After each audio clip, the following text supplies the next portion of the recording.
एक गांव में राज और मनोज नाम के दो मित्र रहते थे। राज भगवान को बहुत मानता था और वो बहुत धार्मिक था।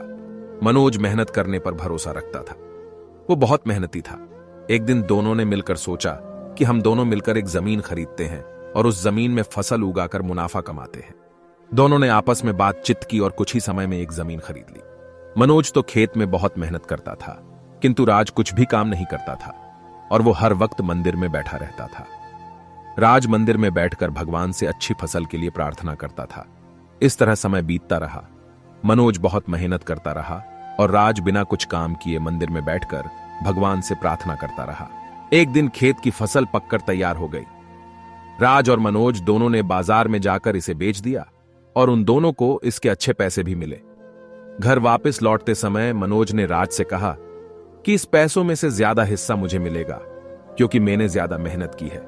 मनोज की बात सुनकर राज बोलने लगा कि नहीं, इस पैसों में से तो मुझे ज्यादा हिस्सा मिलना चाहिए क्योंकि मैंने भगवान से इसकी प्रार्थना की, तभी हमको अच्छी फसल हुई। किसको ज्यादा हिस्सा मिलेगा? इस बात को लेकर अब दोनों के बीच में लड़ाई शुरू हो गई। अब दोनों इस पैसों के बंटवारे के लिए गांव के सरपंच के पास पहुंचते हैं। गांव के सरपंच ने दोनों की पूरी बात सुनी और दोनों को एक एक बोरी गेहूं दिए जिसमें कंकड़ मिले हुए थे। सरपंच ने कहा, कल सुबह तक तुम दोनों को इसमें से गेहूं और कंकड़ अलग करके लाने हैं, तभी मैं निर्णय करूंगा कि इस पैसों में से ज्यादा हिस्सा किसको मिलना चाहिए।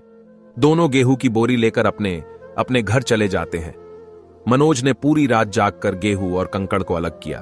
वहां दूसरी तरफ राज गेहूं की बोरी लेकर मंदिर में गया और भगवान से गेहूं और कंकड़ अलग करने की प्रार्थना करने लगा। अगले दिन सुबह मनोज अलग किए हुए गेहूं और कंकड़ को लेकर गांव के सरपंच के पास पहुंचा। सरपंच मनोज के इस काम से बहुत खुश होते हैं। राज वैसी की वैसी गेहूं की बोरी लेकर सरपंच के पास पहुंचता है। सरपंच ने राज से कहा कि दिखाओ तुमने कितने गेहूं साफ किए हैं। राज ने कहा, मुझे भगवान पर पूरा भरोसा है कि सारे गेहूं साफ हो गए होंगे। सरपंच ने जब राज की बोरी खोली तो गेहूं और कंकड़ वैसे के वैसे ही थे। राज गेहूं की बोरी वैसी की वैसी देखकर हैरान हो जाता है। सरपंच राज को समझाते हुए कहते हैं कि भगवान भी उसी की मदद करते हैं जो मेहनत करता हो। सरपंच ने पैसों का ज्यादा हिस्सा मनोज को दे दिया। इस घटना के बाद राज भी मनोज की तरह खेत में मेहनत करने लगा और दूसरी बार उनकी फसल पहले से भी अच्छी हुई। मॉरल ऑफ द स्टोरी, हमें कभी भी भगवान के भरोसे नहीं बैठना चाहिए क्योंकि भगवान भी उसी की मदद करते हैं जो मेहनत करता हो।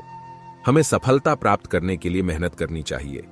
ऐसे ही और कहानी सुनने के लिए कमाल कहानी और सवाल को सब्सक्राइब जरूर करें। धन्यवाद।